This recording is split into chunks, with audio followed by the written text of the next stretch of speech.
Welcome to Florida Focus, a college football podcast. Great. My name is Brandon. I'm a lifetime Seminole fan. And this is Jared and Chris, and we're lifetime Gator fans. We are putting aside our differences as rivals to bring you the fantastic world of college football throughout the Sunshine State. Today, Chris and Jared will talk about the Florida loss to Kentucky, and we're joined by a special guest, Lynn, who's a lifetime Seminole fan and as a season ticket holder for the Noles as well. So thank you for her to be on the show. I will go ahead and toss it to you, Jared. Tell me what your thoughts were if Florida loses against Kentucky Wildcats. Yeah, it's pretty bad all around. There's no really way to sugarcoat it. There's no really way to bounce around it. There's no fancy words you can put on it. It was pretty much a failure at all levels of football that could be, I guess, conceivably measured in any sort of way. So, nothing worked. Offensive line, defensive line, secondary, run game, pass game, special teams. So pretty much nothing worked there. And what was just a really tough game to watch if you're a Florida fan, just to be completely honest with you. You come in, you have some pretty good hype from the Tennessee game. You struggle a little bit against Charlotte, but, Charlotte, you're still at home. You still win convincingly, and you're thinking, all right, that's the bounce back. That's the wake-up call, and that just didn't happen. And so, like I said, not much to say here. I guess Mertz was efficient again. But one thing I will say, Chris, before I kind of turn it over to you and kind of let you, break it down. But one thing I will say is I don't think that Mertz isn't the guy. I just don't think he is the guy either, if that makes sense. Right? So if you're Florida, you have to play really well around him, and you have to play at a level of football that I don't think they can consistently play. We can consistently play at. So I don't necessarily think he's the problem, but he's not the answer either. And I think that's kind of where that lies, is that when that run game struggles, which Florida is very reliant on, that he's not the guy to pull you out of that. And I think that's kind of the biggest issue right now. But I'll let you kind of go ahead. Like I said, I don't have much to say about it. Yeah, it's definitely a head scratcher. We lose 14-33. You're down 16-0 really quick, and you hit it nail on the head there. Every phase of the game, every matchup, we just got bullied, and I hadn't seen that before from our team. We would always win a matchup here and there or make it interesting, but just every level they just bullied us, and it's very frustrating because I don't know if frustrating is the right word. Frustrating was Utah game was frustrating because I felt like we beat ourselves more. This is just demoralizing because they just beat us. Everything they did was right and everything we did was wrong. I mean, you let a guy, Ray Davis, go for 280 by himself, not the team, by himself, 280 on the ground and 3 touchdowns. He almost broke a single game record for the Wildcats, 19 yards short of that. And it's very much a head scratcher. And this is kind of what we do now, I guess. We treat success like a hot potato, just let's get it out of our hands as soon as we can. And every time something goes good, you think you're kind of rolling there. We just drop the ball. And yeah, Mertz, he was very efficient and put up some good numbers. He's not losing us the game, but he's not winning us the game either. So I don't know. I don't know what to make of him. He is a bright spot. He's better than I thought he was going to be. With the team that we have, the inexperience on defense, maybe you need a guy that's going to be a little bit better than that. But I mean, I can't really fault him too much when they have guys that are unblocked running into the backfield chasing him. When we're getting zero run support, I don't know if he's the answer. I think there's other issues than him. I think without him, things are much, much worse, to be honest. But I don't know what to make of this game. I don't know what to make of this team. It's just kind of a bit of a head scratcher. It's just kind of not on the same level. It's kind of like Vandy last year, where you think your team, and you go on the road to Vandy. It's just it's not like you don't get off the bus. Like, we didn't get off the bus on this one. And it at points, it looked like freshmen playing against varsity out there. It was just so weird, such a strange game. And this is the stat that I'll throw out there, and I want to get your thoughts on this. Going into the week, the stat you heard was, Napier's 1-6 away from the swamp. And when I was 1-7 away from the swamp. And it seems like we're a different team at home than away, and we're getting some momentum in Gainesville. But the second we step away, we just, I don't know what it is, but we cannot get together on the road.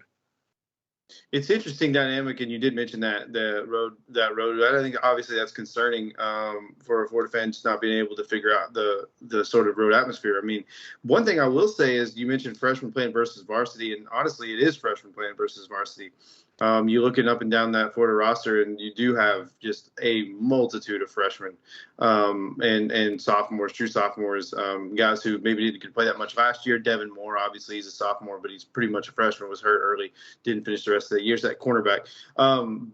But I mean, so maybe you take a little bit of, I guess, semblance, or maybe a little bit of like positivity in that, like, well, these guys do have high ceilings, and there's a way to go up from here. But yeah, no, I agree with you. You had the same youth playing two weeks earlier, right, at home against Tennessee, and the same amount, and obviously looking like a different team. And then obviously you go on the road there. So yeah, I agree with you. I mean, it's pretty perplexing. And it's not just that it looks like a different team, but it's completely different, right? So there's no. It's either a floor or a ceiling, right? A decent Florida team keeps that close. Maybe you can pull out a victory at the end.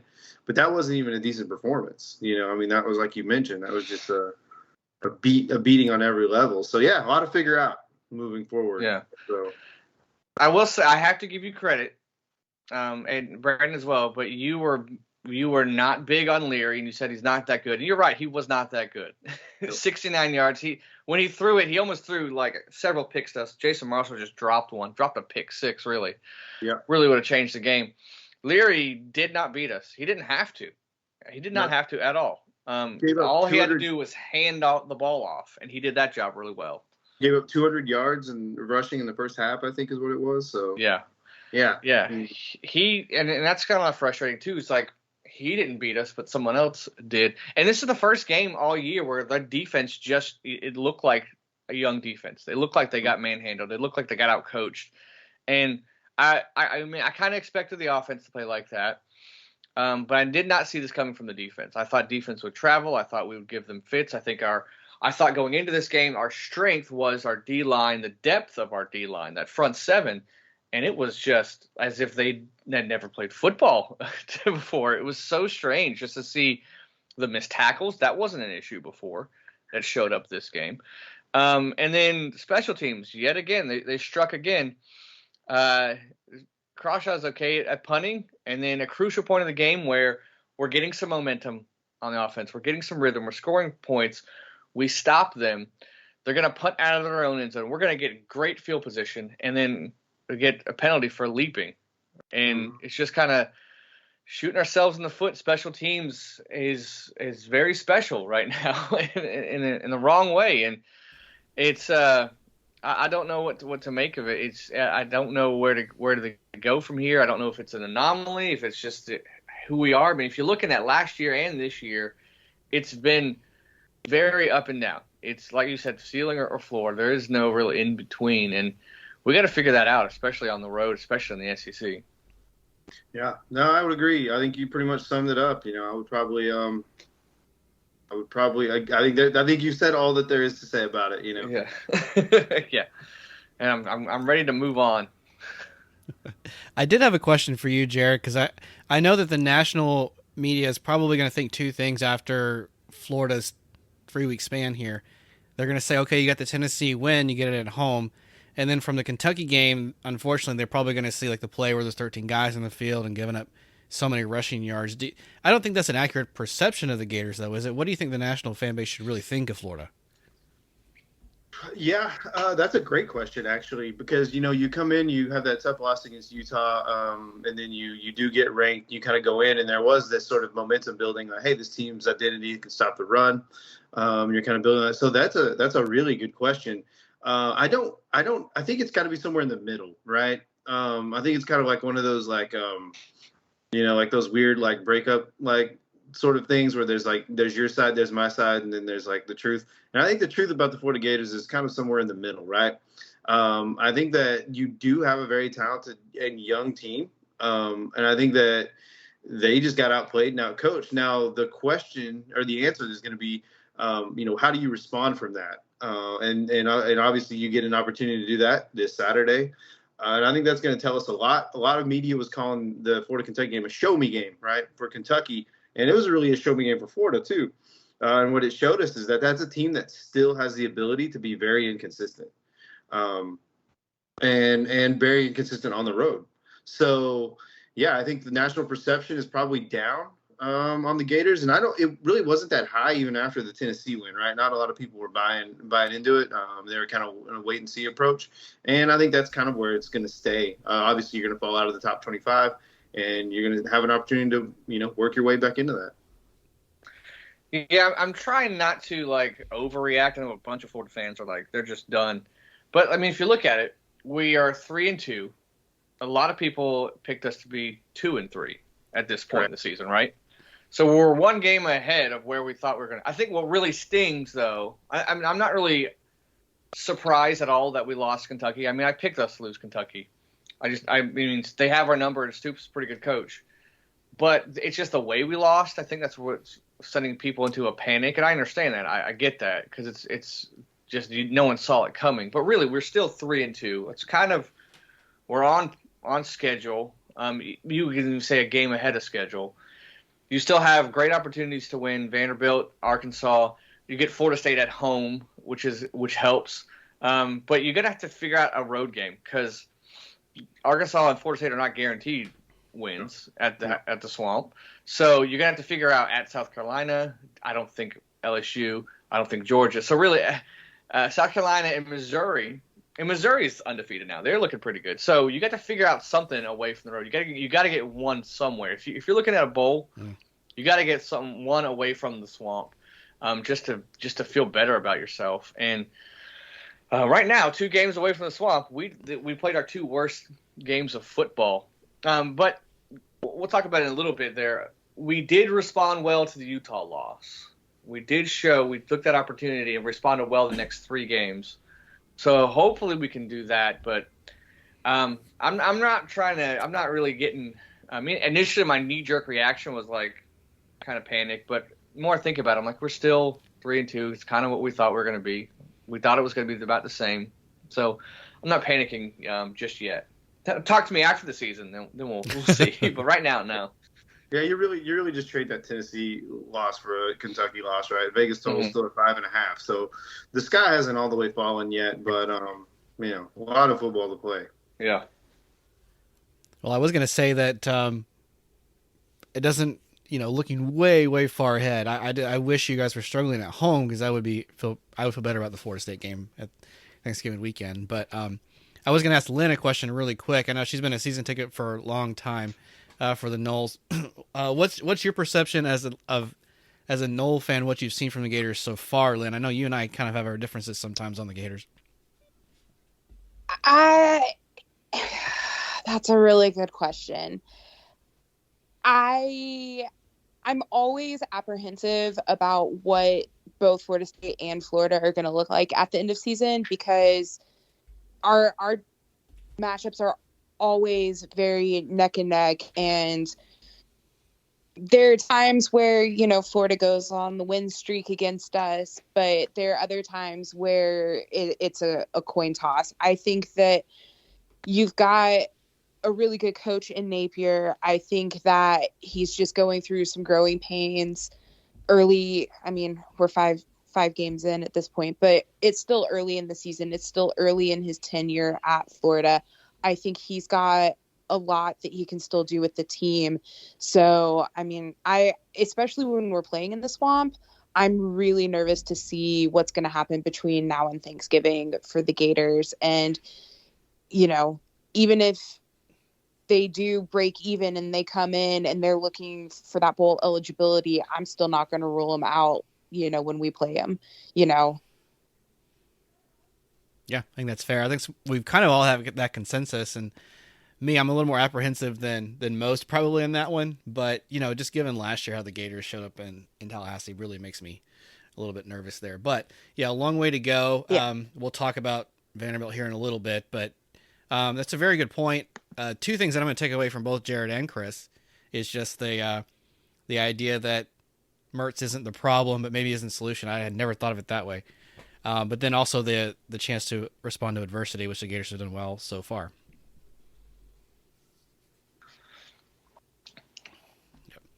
Yep. Okay, so we'll go ahead and move on. Florida State had no game this week. Miami didn't have a game this week either. But UCF hosted Baylor. Let me start with you, Jared. You watched this game. Your initial perception? So honestly, man, like I said to you, I think the night after, I was like, wait a minute, what happened? And even watching the game, I didn't really kind of understand kind of what happened. You watch a lot of football, like all of us have, right? We've all watched plenty of games throughout our lifetimes, and this is one of those games that, as you're watching it, just kind of didn't make sense into how it was playing out, into how it was turning out. UCF obviously jumps out to a really convincing lead. They look good, and they're honestly just playing really consistent football. And it really didn't look like that Baylor was even going to really be able to kind of do much. And then all of a sudden, there's just this point in the game, and this momentum shifts, and you blink, and Baylor's back in this thing, right? And that was kind of like the craziest thing to me, is that I don't know that this was so much about UCF necessarily playing bad as much as it was about Baylor just finding a way. And hats off to the Bears on going in and being able to get that done. But this is just another one of those weird Gus Malzahn games. Yeah. And I'm not saying that his decision making necessarily led to this comeback. I'm not saying he was perfect, but this is just kind of one of those sort of instances where you look at it and you're just like, I don't know how that happened. Yeah, I would say just from someone outside looking in, not no dog in the fight, that was an entertaining game, but it's very a head scratching game for sure. Because like I was kind of following on my phone, and I was like, oh, okay, UCF's blowing them out, and then fourth quarter, I look at the phone and I'm like, is something wrong with my app here? Because it's showing that Baylor's right in the fight, and I turned it on, and it was a wild ending. And I said this before the podcast started, but like when UCF, that McLean, their quarterback, when he, avoided like 5 tacklers, ran into the end zone, almost got a safety, threw it for a first down towards like a minute left. I'm like, oh, this is a game that is a wild finish that UCF's gonna win. It kind of reminds me of the USF game. Was it last year where it was just they had a couple of wild plays at the end there? So I'm like, oh, definitely UCF is going to win this game, and then they came up short there. But just a strange game. If you're a Baylor fan, you got to be ecstatic. If you're a UCF, like what? If you're a UCF fan, like what are you thinking? Like what are your thoughts going from such an emotional, like it's our first home Big 12 game, we were just killing them, to letting it slip away in a dramatic fashion. I mean, that's going to be tough. That's a tough one to swallow for sure. Yeah, I want to know what that stadium was like, Brandon. What was that like? You convert that giant fourth down and then you fall short. Like, what was the atmosphere? It was so weird because I don't know. It's a 3:30 kick. You jump out to a huge lead. Your first drive is one play. You immediately score. You stop them right away. You get a fumble recovery, return for a touchdown. You score really quickly, and you're up 21-0 in the first 9 minutes. So you're thinking, okay, now you don't have to start milking the clock or anything, but now you can play whatever offense you want. You can play comfortably the entire game. Whatever game plan you had, you just keep going with it and just add a little bit of more run option into it if you want. But it also felt like, geez, is 21-0 a big enough lead? And then you're up 28-7, then you're up 35-10 in the third quarter. And just oddly enough, it just didn't even feel like that was enough. And you couldn't put a finger on why. Sure enough, a little bit of plays here and there. There were like 4 or 5 plays where UCF could have won the game pretty easily. Baylor went for 2 points twice. You stop either one of those, you're probably good. And then the backbreaker was you had a fumble recovery that was returned, I think, like 70-plus yards for a touchdown by Baylor's defense. So if you don't give that one up in the fourth quarter, the game's not a problem either. UCF did have a field goal blocked, and then as time expired, and now it was a lot to ask for Colton Boomer, the kicker, but he did miss a 58-yarder that would have won the game. So, I mean, that's 5 easy plays right there where you just kind of put the game away, and if 2 of those plays go UCF's way, they probably win by 10 or something. It's really kind of crazy. Yeah, so, obviously with the Knights, they're kind of, you start 0-2 in Big 12 play, but neither, obviously I don't know if this is a bad loss to Baylor. Baylor's, didn't look strong coming in, but, I did predict them to be a tough team, and I said they would cover the spread. So, again, Nice. you're 0-2 in Big 12 play, but you did that K-State game. I still don't think that's a bad loss.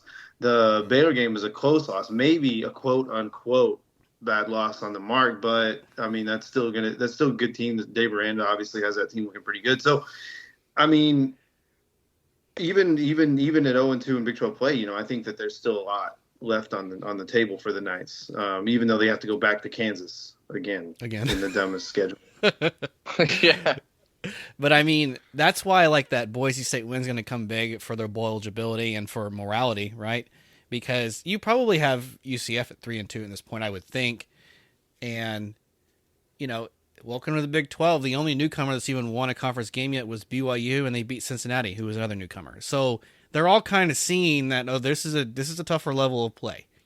There's different coverage, there's different referees, there's different announcers who all drink like 4 cans of Red Bull before the game even starts. I mean, these guys are just jacked up all the time.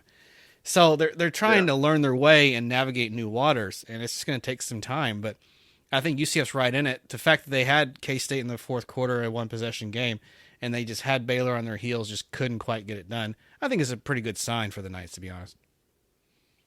Yeah, I agree. Yep. I was going to throw it to Lynn, too, as well. I know this was a crazy comeback. Did you see it the way I did, where you're like, oh, boy, anybody that wants to mount a comeback, they just have to watch tape of this game? Pretty much. I mean, I wasn't able to watch too much of the game. I only saw a couple of highlights, but what I did see, I was like, well, Baylor's looking just as good over here. And compared to the K-State game, I walked out of this one thinking, all right, UCF, welcome to the Big 12. I mean, they got a taste of what they were looking for with the switch in this game for sure. Yep. And just looking a little bit ahead, but the K-State loss probably won't haunt you as much, and then Kansas coming up may prove to be an interesting matchup. So I'll save some thoughts on that for just a minute. Yeah. Well, that'll kind of wrap up last week, unless you guys had any final thoughts or questions before we move on to some previews. No, it's time to move on from last week. Yeah, amen. Thought you might Amen. say that. Well, yes. As tradition serves, we're going to look forward. Florida is back at home in the Swamp. They're going to play Vanderbilt. So where are we at confidence level-wise, and what do we think happens here? Well, Chris mentioned earlier being back in the Swamp, and he mentioned the two dynamics, this Jekyll and Hyde sort of approach that Florida has with home and away. And I think this is something that you kind of look for it to continue here against Vanderbilt. Obviously, anything can happen. We've seen that so far this season. Obviously, Swan's not a guy that you're terribly afraid of, right? He does have 1,200, almost 1,300 yards in the season, 11 touchdowns, but he's thrown 7 picks already too. And so if Florida's defensive line is kind of playing back to sort of form, that there is going to be some opportunities for some takeaways. Opportunities against takeaways, never mind. But there should be some opportunities for some takeaways here, and kind of if Florida can get this run game going, and in the Swamp, that's what it's going to, in my opinion, that's what it comes down to. Yeah, we've only forced 1 turnover all year, so that's a huge thing. And this is one of those games for Napier to get the fans somewhat back on the sides. I mean, there are some people that just jumped off and they're not coming back, but the ones that are on the fence, you have to win this game, and you have to win this game convincingly. If it's to me, Vanderbilt at this point, they're at the Charlotte level. if you beat them 22-7 like we beat Charlotte, everyone's going to flip out. I think you have to win this game and win this game convincingly. There's no getting around it. Like if you win by 2 touchdowns and they're not really a threat, no one's going to be happy. No one should be happy, really. Like we should not be messing around with Vanderbilt at home. But I don't know. I don't know if we will or not. I mean, you'd think we would be better at home, but I mean, Vanderbilt beat us last year. Like this is not something we should take lightly. We've seen Vanderbilt beat us in the swamp before. Right after, right before Georgia Southern beat us in the swamp. So we know that's a possibility. And I'm trying not to look at it as last week's Kentucky, the team that played Kentucky are they going to play this week? I don't think they will, but I know it's possible.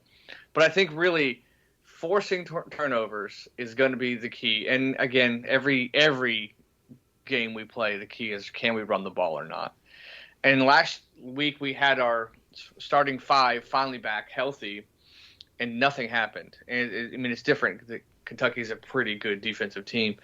But can we run the ball? Can we get just some kind of turnover? Just some kind of turnover. If we do that, I think we'll be okay. We do lose, and in the passing game, we lose Caleb Douglas, the receiver, one of our better ones. For several weeks, he had a leg injury there, so that kind of stinks. But you see a guy like Andy Jean, the freshman, he stepped up in last week's game in his absence. So I'm looking forward to him. Don't know about Trey Wilson, if he's going to play or not. He's still kind of banged up. So looking to see some of the younger receivers step up in this game, help the running game out. But this is a game that obviously you have to win. That's a no-brainer. But I think you have to win convincingly. Like you just have to. Like no one's going to be nationally and in Gator fans. No one's going to be happy with an uncomfortable win again. So this is one of those things. But we responded well after a loss to Utah. We're talking and we're saying all the right things this week in the press conferences. But will it happen? I'm not sure. To be honest, I think it will. I think we will respond well, but I don't know. That's kind of and I wish I was at a point where I knew, but I'm still apprehensive for the Gators. Chris, I kind of have a question that I would like your opinion on. Something you and I haven't really talked about because we're both kind of with the same mindset. But so one of the things you mentioned, it's kind of a must-win game, and with that I agree. But what if this is just where Florida's at? Obviously 8-4 would be at a very optimistic preseason take. Most people were at 6-6. Some people were at 7-5. 7-5 being a ceiling, right, from a 5.5 basement. Mm-hmm. So even if you're at a 7-5 or a 6-6, like you got to lose 6 games, you got to lose 5 games. So what if this is just where Florida's at? You mentioned like the fan base and being behind the team, being behind the staff, I guess, having confidence in it. I guess what as a fan, what are your expectations? Because if you come into the season expecting to lose 5-6 games, then clearly you're not going to be looking for a perfect team on the field, right? Right, and I know this is kind of who we are, and we talked about our youth and inexperience and the ups and downs and stuff like that. But I mean, when everyone's picking and where's Florida going to rank in the SEC, it was always Vanderbilt 14 and Florida 13. And so you have to have some separation between them. Yeah. You just have to.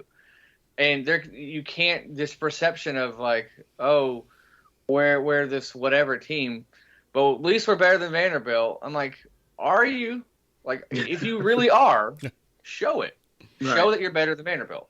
Right. And so this is one of those games, like, as a fan, I'm like, we have to win, and I'll give you last year on the road. It's still a fluke, still a head scratcher. I'm not going to give you this one. I'm not going to give you, as a fan, I'm not going to give you a close game event or even a loss to Vanderbilt. Like, that's just not going to happen. No, not at home. Not at home. Yeah, if that happens, if it's a close game, I don't know. I'm not saying I'm firing Napier and all that stuff like that, but I'm going to be critical. I'm going to give him criticism, and.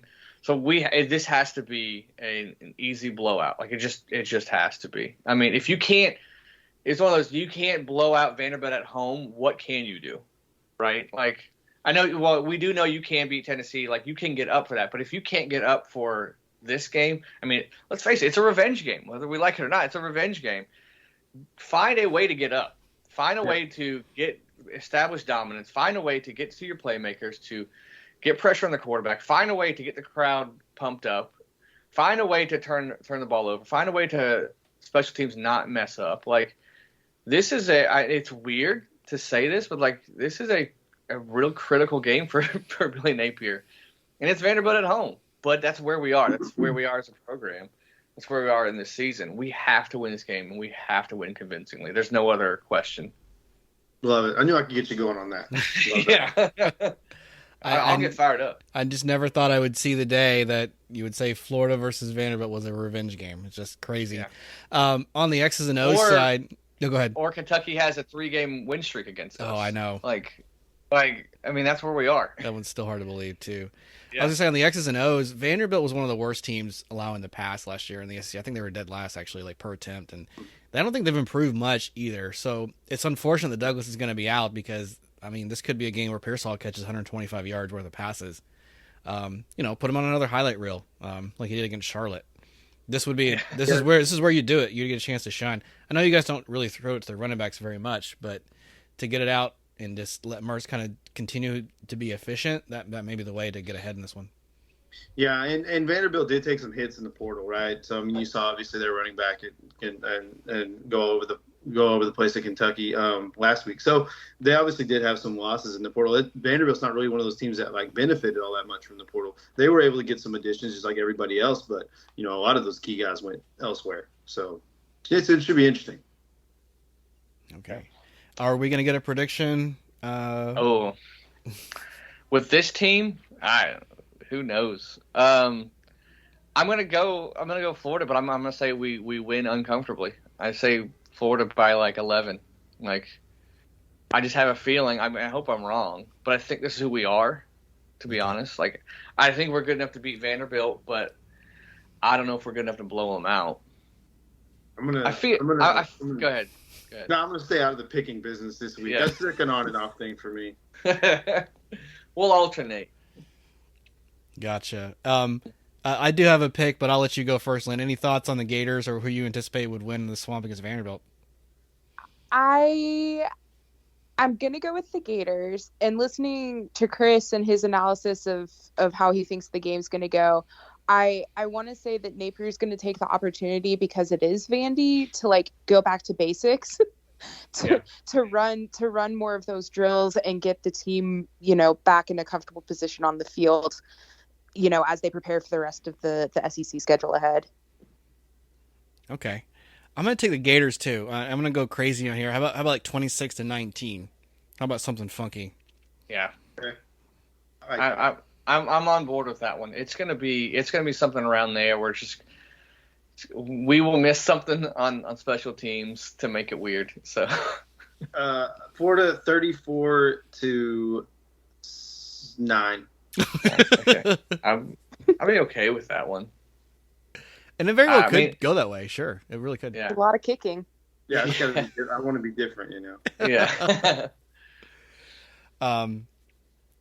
Yeah. Well, I mean, you're talking about how you dominate teams and everything. We're going to go ahead and move on to the Florida State versus Virginia Tech. I'm going to give the floor to Lynn. Tell me what you've seen over the last 4 or 5 years, Florida State, and the way that Doak's changed and how that kind of momentum leads into this Virginia Tech game Saturday.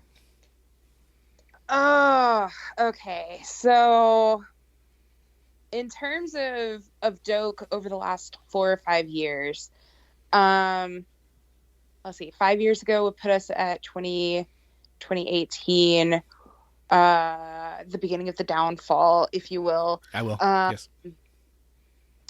We're on the up and up. We've had a couple of sold out games last season as the team started to do better, whereas 2 years ago, and not just because of COVID and the hesitancy of coming back, we're lucky to have half the stadium filled. And so far this season, we've sold out one game that's already happened. And of the last 6 home games, I think 4 of them are sold out at this point. So there's definitely that feeling of old Florida State back in the stands at Doak. You know, we're getting close to sellouts. The crowd's buying into the games. You know, that energy that was missing even back when it was the end of Bobby's tenure is finally starting to come back. And it's been electric. I went to the UF game last year with somebody that's near and dear to all of our hearts, and as they hadn't even put the ball on the field or done the coin toss, and I was like, this is the energy that we've been missing for the last several years. And we rode that through the entire night. I will even admit to you guys, when I made that comment, I was like, I honestly don't even care who wins this game, and it's the biggest game of Florida State's season every year is playing Florida. Yep.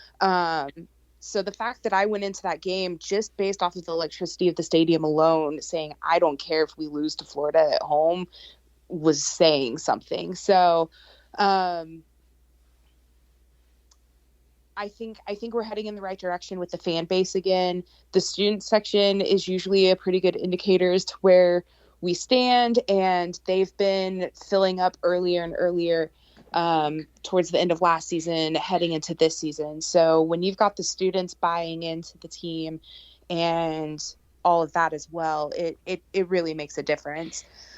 Now, with Virginia Tech, I've done a little bit of research for you, and so I've got some questions for you, Brandon. Okay. Since joining the ACC, how many times have we played Virginia Tech? That's a good one. It's really not that many. 18, 11. I'm going to say like 6. We have played them 6 times. Is that and right? We are 50-50 in wins and losses against Virginia Tech in the time that we've both been in the ACC. 2 of those times have been for the championship, which we won in 2005 and they won in 2010. Oh, that's right. Yeah. So if you're looking at Virginia Tech as an ACC team and the history we have with them, they're pretty tough. However, we haven't played them since 2018. Mm-hmm. And so I think to see what our program's gone through the last 5 years and how Norvell's coaching us up, and even this year we've had our struggles, and I truly think that last weekend against Clemson, we had a bad game. I think that Travis was still rattled from his injury the week before. I think that we just, lots of miscues, misfires. We'd get a little bit of momentum, but then again, you're at Death Valley and it's hard to keep it. So I think Florida State having the bye week coming into Vatech is going to be really fruitful for us. I'm still a little concerned because of those miscues and misfires from Clemson that maybe we haven't completely shaken it off. But the Vatech that we're getting ready to play is not the Vatech that we have played since 2005. As I heard somebody else explain it, earlier this week, you know, this is probably the worst team we'll ever face. This Vatech team is nowhere where they used to be. It's nowhere near where they were when Michael Vick was running the ACC. I mean, I think it's going to be kind of similar where Norvell can take it back to running some fundamentals in our football to get us back to where we're clicking and firing the way that we were against LSU, the way that we were during Southern Miss and that type of thing. But I think we still have a long way to go as well with our own team, and I'm excited to see it pan out. Wow, that was fantastic analysis. And I didn't even, when I factored in the guess of like 6 games against Vatech, I totally forgot about the ACC title games, to be honest. So, I mean, just to speak to that really quickly, I'm glad that they're actually mixing up the ACC so you actually see teams like this more often. Because I think you and I both agree, we want Virginia Tech to be a good program in the conference. And they haven't been for the last probably 3+ years. And it's kind of been disheartening. Florida State is a 24-point favorite. Do you have any thoughts on whether or not that's a good line, or you think it's too low or too high? I think we're going to tiptoe either side of that line. I haven't really decided what it's going to be. Honestly, we're past the 2 games in the season that concerned me the most in terms of how we were going to be this year, because Boston College was one, Clemson clearly the other. Boston College, especially when we're up in Boston, is always seemingly difficult for us for some reason, and we scraped by, barely there, and then to play Clemson and clearly have our struggles.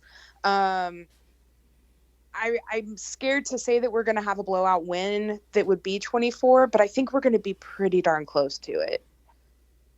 Okay. Pretty fair. I'll give a prediction here in a second. Jared and then Chris, your thoughts. Virginia Tech does come off of a win against Pittsburgh, but having a down year by any measurable term. Yeah, no, Virginia's terrible at football. And the state of Virginia as a whole just isn't been it for me personally. And I just think Virginia Tech just has a lot of issues that they're kind of trying to figure out and overcome, right? You've had a lot of different coaching turmoils. You've had a lot of just roster situations. You haven't been able to recruit the DMV very well, which is a hotbed for talent. And, just haven't been able to lock that down. Blacksburg obviously is a very historical place with a lot of, a lot of swag or a lot of fun, right? Enter Sandman and all that stuff's a good time. But they just haven't really been able to capture any of that magic on the road or at home. So I just don't think this is a close game. I think Florida State's a better team. I think Florida State's a much better team, actually. I think the 24 line might be a little low. I'd probably put it at 28. I just think Jordan Travis, and there's too many weapons there. Benson's, a hammer, and he's going to be able to kind of have his way with that offensive line if they still give him the lion's share of carries there. And if you don't, you pivot to Hill. I just don't think anybody in that second level is going to be able to stop him. You factor in what you can do with Keon Coleman and Johnny Wilson, and I just don't think Virginia Tech has. I think it's a bad matchup all around, honestly. So yeah, I like the Noles pretty big here. I wouldn't be shocked at all if it was 41-6. No, I think Vatek will get some garbage points. Give a little more than 6 there. No, but I'm curious to see how Florida State handles that close game against BC and then that emotional win against Clemson. How they handle that. It's a good thing they got a bye week so they can recover a bit. And I mean, a fully healthy Jordan Travis is pretty dangerous, especially at home. I'm curious to see how they'll handle it, and can they get up for this game, which everyone's like, hey, you're going to crush them, and they will. But I wouldn't be surprised if they struggled early, to be honest, just because Vatek, I'm surprised they got a win versus Pitt, so good for them. But yeah, the program's not that great, so I would not be surprised to struggled maybe the first quarter for Florida State just because it's a little bit of a hangover. But I mean, Vatek cannot go 4 quarters with Florida State, and Florida State will get things rolling. And they've, like Jared said, too many weapons to deal with. And I would probably one of these games where you don't see Travis throw it too much, honestly. He's probably just want to hand it off as much as possible, get a big victory, and get out, maybe get some young guys in. So I would see maybe a close game early, but Florida State, I mean, somewhere in the 40s, and then Vatek maybe 13-14.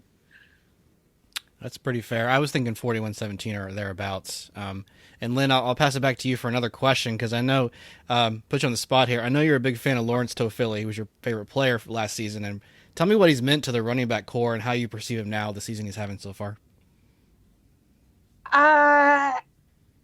Yeah, it's no disrespect to Trey Benson, because Trey's just as electric on that run game, but Toafili's the one who I feel sneaks out those plays that you don't think is going to happen, and then all of a sudden they're like, oh, well, yeah, Toafili's got the ball, and everybody's like, but it's not Benson. It's kind of like the Johnny Wilson magic, You don't expect him to make the play, and then he does. But then there are other plays where you're like, well, it would have made more sense to give it to Coleman or Benson or somebody else. So Toafili's just got some sort of magic that I have a hard time describing. He's magic. I like seeing what he's able to do, especially in those tight situations. Excellent. Do you have a prediction on the score or any keys to the game? I think something that we've seen a lot of this season is the first half of the game we're a little bit slow. It's kind of like we're wearing the rust off of our joints as we get moving, and then at halftime, the coaches, especially Adam Fuller and his defense, are able to make the changes that are needed to really push us off in the second half. You saw it. I feel like I'm on repeat, but you saw it a lot with Boston College and Clemson. We were really slow to start. We made adjustments, and you could really see that with the team going into the second half and the fourth quarters. It's no surprise when I say Florida State's always been that fourth quarter team, though. So I think as long as we can get the dust off our shoes pretty quickly off the bye week in the first half of the game and make the adjustments that are going to be needed at some level during halftime, we'll be able to secure it pretty well. I'll kind of meet you guys in the middle and say 36-12. I like it. 12. I like that. Nice. Fantastic.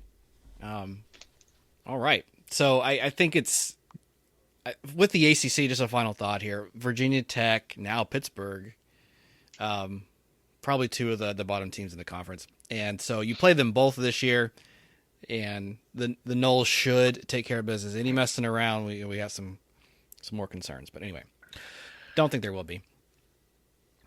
So moving on, we have UCF is going to be on the road at Kansas. I'm going to start with you, Jared, just because I know that you love to talk about this. The Jayhawks going up to Lawrence. What are your thoughts on the Knights on their travels? Man, so again, I know I've said this every week, but I'm going to keep saying it because I do honestly think it's like the dumbest scheduling in the history of collegiate athletics.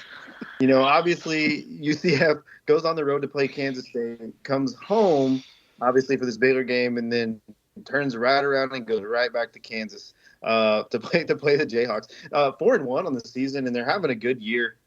Kansas was, and that's a team that I expected, honestly, to kind of be there. They did get absolutely housed by Texas. Don't know if you guys watched that game. Yeah. But there was a really dominant performance there.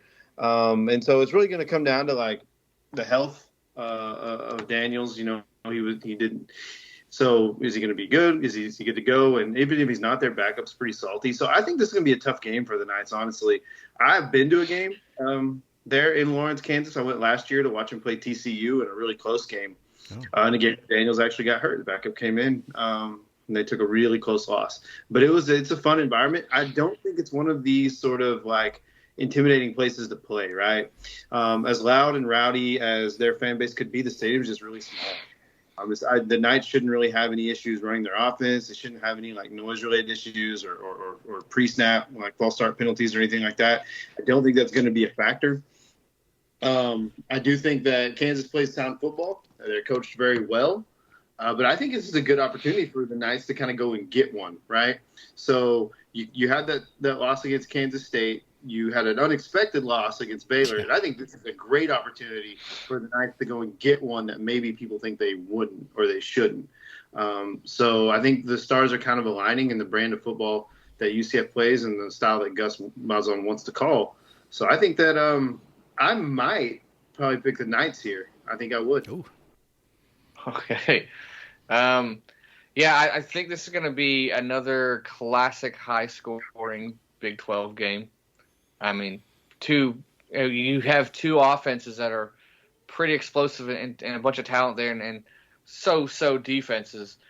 So whatever the over is, probably take it. It's interesting how will UCF respond, to a deflating loss like that, knowing that you can put up points and you can hang with them for a while, but how do you bounce back? And you have to go back onto the road, and how does Kansas bounce back from just that absolute beating by Texas? It's a very interesting who will respond. You might want to give the nod to Kansas because they're at home. But in classic, to Jared's point, like classic Gus Bus fashion, whenever you think he's the worst, he pulls a rabbit out of his hat and, hey, here's this great victory. So I should probably still go Kansas just to be safe. But I would not be surprised at all if UCF. It would be very much like Gus to just go crazy in this game. But I would still go Kansas just because they're at home. Yeah, this one was a tough one for me to pick and to kind of predict. The X factor here is during the Baylor game, Plumlee is fully dressed out but doesn't play. So I was like, is he right? Is he ready to go?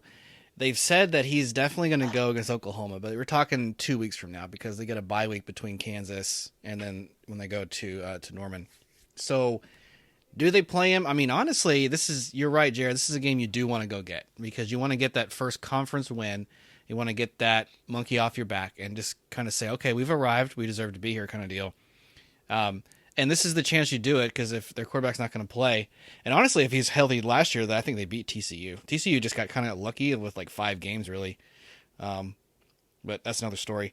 So this one's been a tough one. Timmy McClain's really kind of hit his stride with the wide receivers and the running game. He's still vulnerable to mistakes. You do see why he's the number 2. And, that's pretty fair. But he's kind of held his own, and he's gotten a lot of players involved that you maybe didn't think out of the wide receiver core. So that's kind of a blessing there. I went back and forth on this one.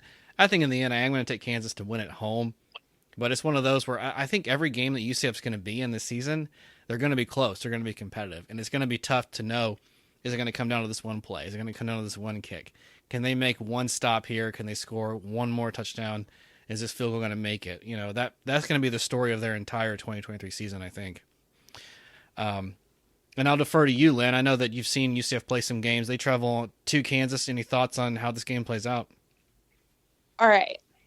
Kansas is the lesser of the Kansas teams. They are a fake bird to begin with. And I think UCF's going to pull it out. It's going to come down to a boomer field goal, and they're going to cover the spread. Hey. I like There that. we go. I like that. I think it's like -2 right now, which is like, man, they're really liking the Knights, or they think Kansas just can't get it done. I was kind of surprised, Yeah, actually. It's a 2-point line. Daniels did say with his back against Texas, and I think that maybe they think the theory is that he's probably not going to go this week either. So the 2-point line there, I just think I don't know. I'm with Lynn. I'm with Lynn here. I think the Knights pull it out in a close one. I did not realize the line was that close, to be honest. Might have affected my pick, but I'm going to stick with Kansas. I like it. I'm going to stick with Kansas, too, so I think we're split on this one. But that's Rock chalk. Oh, God. Yeah, that's fake, too. Whatever those words are, those aren't real words. Yeah, I don't know what they mean. It doesn't make sense to me, honestly. It's like a chalkboard, like the line. I don't know. I don't get it. There's a lot of questions I have, honestly. Yeah. Man. Let's see. Miami plays a game against somebody. Who is that? Georgia Tech. All right. That's I actually kind of started like doing that on accident. Now I actually just don't care about Miami.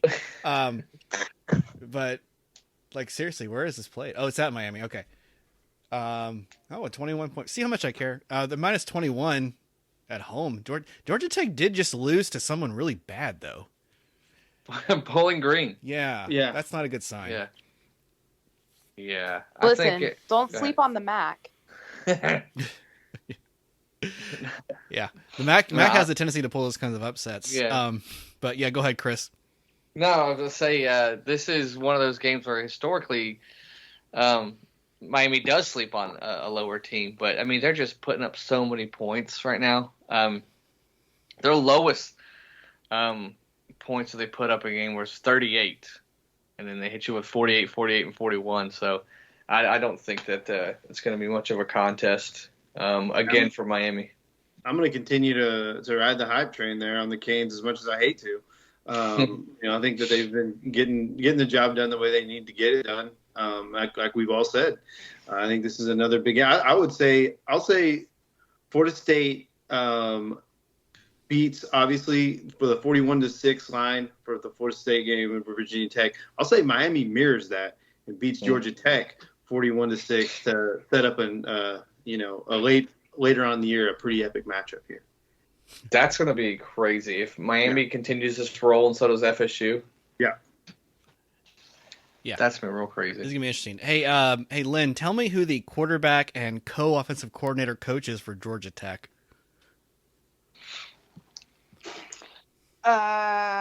One of which is Chris Winkie. That's the guy I'm thinking of. Yeah, he does both. Yeah. Really? Yeah, this is like his second or third season with the Jackets. I believe it's his second. And last year when they came to Doak, it was Winkie's first time being in the stadium in quite some time. That's crazy. I did not know that. Yeah, I didn't know he was coaching or around.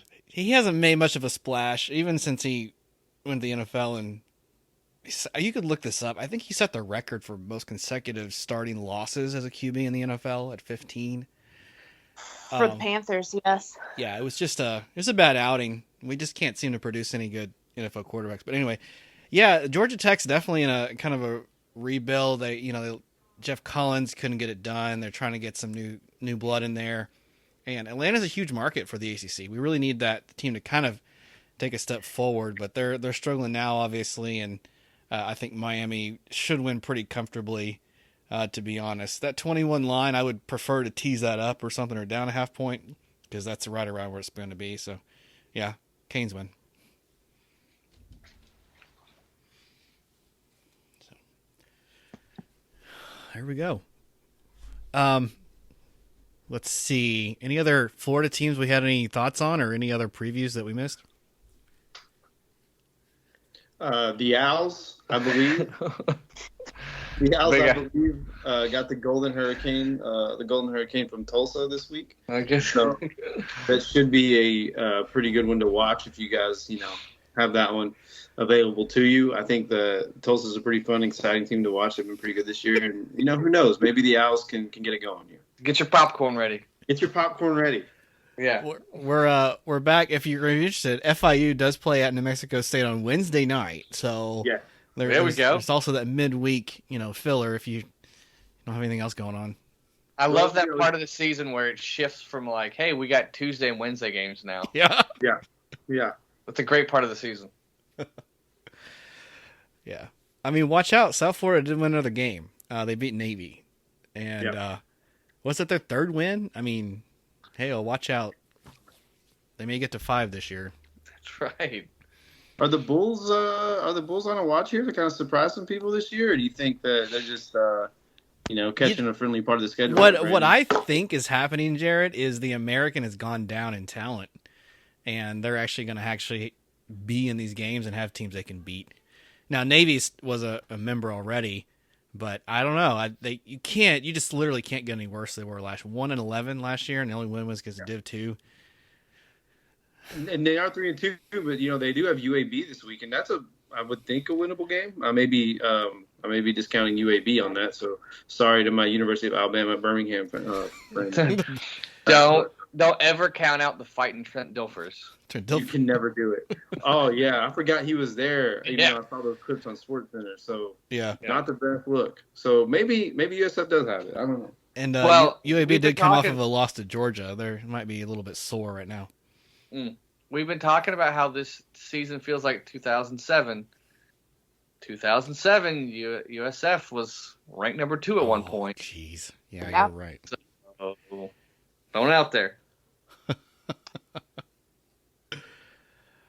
Man, yeah. I mean, if the 07 repeats itself, then we're going to start to see some really funky stuff in November. That's for sure. I mean, I don't think we'll have a 2-loss national champion, but that's what happened that year too.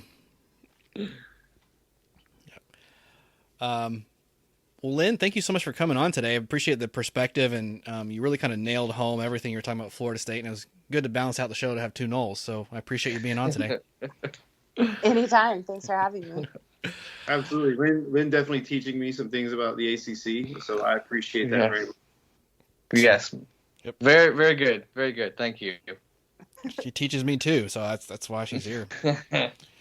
Well, all the fans, thank you so much for taking a listen and taking some time. We know you got choice in your podcast options, so we appreciate you tuning us in. Chris, if the fans want to reach out to us, how can they do that? Go to FloridaFocusPodcast.com. All right. Well, this is Brandon saying go Noles. This is Chris and Jared saying go Gators. Go Knowles.